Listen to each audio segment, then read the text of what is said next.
مکاشفہ کی کتاب اس کا 19واں باب۔ ان باتوں کے بعد میں نے آسمان پر گویا بڑی جماعت کو بلند آواز سے یہ کہتے سنا کہ ہاللویا، نجات اور جلال اور قدرت ہمارے خدا ہی کی ہے، کیونکہ اس کے فیصلے راست اور درست ہیں،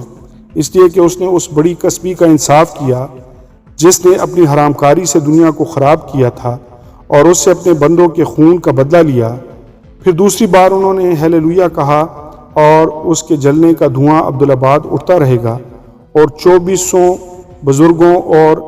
چاروں جانداروں نے گر کر خدا کو سجدہ کیا جو تخت پر بیٹھا تھا، اور کہا آمین ہاللویا۔ برہ کی شادی کی دعوت۔ اور تخت میں سے یہ آواز نکلی کہ اے اس سے ڈرنے والے بندو، خواہ چھوٹے ہو خواہ بڑے، تم سب ہمارے خدا کی حمد کرو۔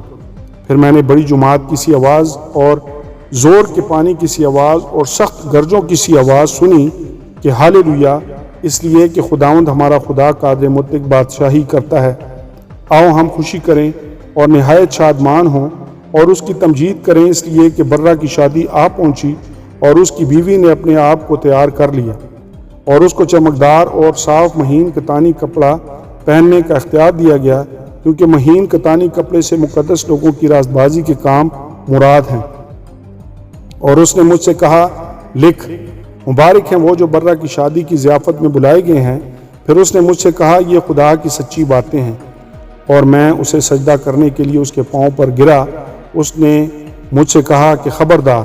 ایسا نہ کر، میں بھی تیرا اور تیرے ان بھائیوں کا ہم خدمت ہوں جو یسوع کی گواہی دینے پر قائم ہیں۔ خدا ہی کو سجدہ کر، کیونکہ یسوع کی گواہی نبوت کی روح ہے۔ سفید گھوڑے کا سوار۔ پھر میں نے آسمان کو کھلا ہوا دیکھا، اور کیا دیکھتا ہوں کہ ایک سفید گھوڑا ہے، اور اس پر ایک سوار ہے جو سچا اور برحق کہلاتا ہے، اور وہ راستی سے انصاف اور لڑائی کرتا ہے،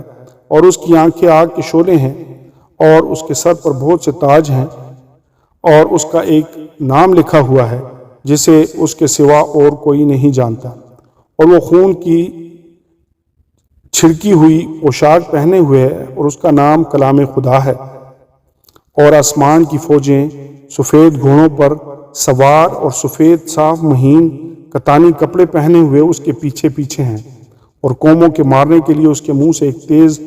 تلوار نکلتی ہے، اور وہ لوہے کے عصا سے ان پر حکومت کرے گا، اور قادر مطلق خدا کے سخت غضب کی مے کے حوض میں انگور روندے گا۔ اور اس کی پوشاک اور ران پر یہ لکھا ہوا ہے، بادشاہوں کا بادشاہ اور خداوندوں کا خداوند۔ پھر میں نے ایک فرشتہ کو آفتاب پر کھڑے ہوئے دیکھا، اور اس نے بڑی آواز سے چلا کر آسمان میں کے سب اڑنے والے پرندوں سے کہا، آؤ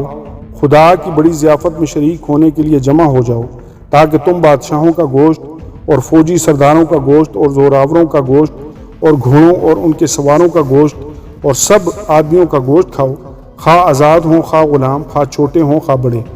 پھر میں نے اس حیوان اور زمین کے بادشاہوں اور اس کی فوجوں کو اس گھوڑے کے سوار اور اس کی فوج سے جنگ کرنے کے لیے اکٹھے دیکھا، اور وہ حیوان اور اس کے ساتھ وہ جھوٹا نبی پکڑا گیا جس نے اس کے سامنے ایک ایسے نشان دکھائے تھے جن سے اس نے حیوان کی چھاپ لینے والوں اور اس کے بت کی پرستش کرنے والوں کو گمراہ کیا تھا۔ وہ دونوں آگ کی اس جھیل میں زندہ ڈالے گئے جو گندھک سے جلتی ہے، اور باقی اس گھوڑے کے سوار کی تلوار سے جو اس کے منہ سے نکلتی تھی قتل کیے گئے، اور سب پرندے ان کے گوشت سے سیر ہو گئے۔ آمین اور آمین۔